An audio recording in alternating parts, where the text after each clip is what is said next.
Já estou vendo aqui ao meu lado o nosso querido, ele que trabalha com a política, o Bernardo, o filho da dona Glácia, o Bernardo Stilac. Hoje de manhã, Bernardo, boa tarde, nós falávamos sobre uma decisão do governo em colocar sigilo em alguns documentos.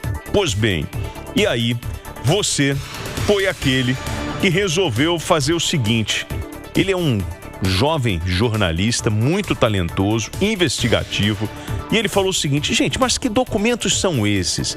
E aí você teve a curiosidade de juntar as informações sobre esses documentos sigilosos da Codemig que integram contratos, é isso? E esses contratos, a gente está falando de quanto nesse segredo, nesse mistério desse sigilo todo, Bernardo? É isso aí, William. Boa tarde a você, Boa aos tarde. ouvintes da Itatiaia. A gente foi atrás justamente porque a lista, né, é sigilosa, a gente não tem muita informação, mas a gente sabe que os documentos eles são relacionados a alguns vínculos da Codemig. Então a gente foi atrás dos contratos que são relacionados a esses documentos.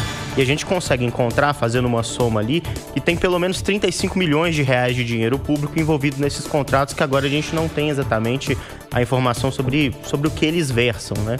E é um dos temas mais importantes hoje da política mineira, porque a Codemig tem um papel de protagonismo na possibilidade de refinanciar a dívida de Minas Gerais com a União, dívida que está em torno de 170 bilhões de reais. E nesses documentos nós temos a Goldman Sachs do Brasil, que é uma empresa, né, que tem aí a sua especialidade em negócios de consultoria e fusões e aquisições. Elas aparecem, essa empresa aparece. Tem uma outra que é a Rothschild, é isso mesmo? Como é que a pronúncia é isso? Deve ser. É a Rothschild, que é especializada em consultoria global, gestão de patrimônio, gestão de ativos e ativos alternativos. É isso mesmo? Eu queria só saber o seguinte: então você está me dizendo que os caras, né, têm contratos no valor de 35 milhões de reais envolvendo essas duas empresas, é isso? São mais empresas, tem escritórios de advocacia, mas o grosso desse dinheiro está nessas duas empresas. É o que mais chama atenção também, porque justamente por serem instituições financeiras, a oposição ao governo Zema na Assembleia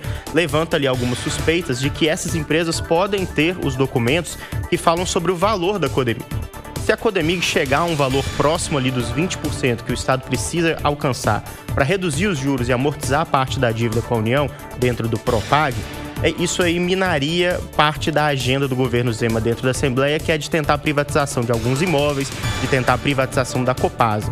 Então a oposição agora está trabalhando para poder trazer luz a esses documentos, retirar o sigilo, para poder saber qual é o valor da Codemig e se esses documentos falam sobre essa dúvida, né? Que é a Porque de repente o cara fala assim: a Codemig vale 36 milhões, tipo isso. Então entrega a Codemig e acabou o problema. Exato. Mas se a Codemig, por algum motivo, sei lá, vale 70 milhões, a gente não sabe, né? E aí o mais louco disso tudo é que colocaram o sigilo nesses documentos, como fizeram na mesma situação das isenções que o governo dá para as empresas. Eu lembro do Zema falando lá no Roda Viva que era assim: os estados não abrem essa informação, então também não vou abrir. Uma jogada comercial para evitar que um estado ofereça mais grana para uma empresa, né? Tirando essa empresa do estado de Minas Gerais, pode ser isso? Pode, né? Então acho legal que todo mundo vai abrir essa informação e a gente vai ter acesso a saber quanto a gente está abrindo mão de arrecadar dessas empresas, quanto de isenção nós estamos dando para essa turma aí. E aí, quando vem esse sigilo em relação à Codemig, eu não posso esquecer da CBMM, que é uma empresa forte, ela cuida da mineração, não é isso? Isso, é uma parceria que já remonta à década de 70, né, da Codemig com a CBMM. Elas são parceiras na extração de nióbio ali na região de Araxá. Araxá, terra do Zema. E ali, ô governador, a gente não está falando só do nióbio, tem também, pergunta ao senhor, terras raras, que eu nem sei o que são terras raras. Ninguém sabe, né, isso? Todo mundo fica especulando. O que é isso que está surgindo agora? Antigamente nós falávamos do pré-sal, agora a gente fala das terras raras. Então, assim, a gente tem uma verdadeira fortuna aqui no estado de Minas Gerais. Esse pode ser o maior patrimônio do povo mineiro. Qual é o valor deste patrimônio? E aí, o governo, me perdoe, ao longo dos anos, o que tem de denúncia envolvendo o Estado nesse rolo, e eu não estou dizendo que é do governo Zema, mas como o Zema fala em transparência, eu quero pedir a gentileza, me manda uma fonte aqui, vem falar comigo, explica para o povo o que é esse sigilo desses documentos que envolvem 35 milhões, segundo o levantamento do nosso jornalista aqui. Então, por que a gente não vai abrir essa caixa preta? Por que essa decisão foi logo depois da decisão do Lula?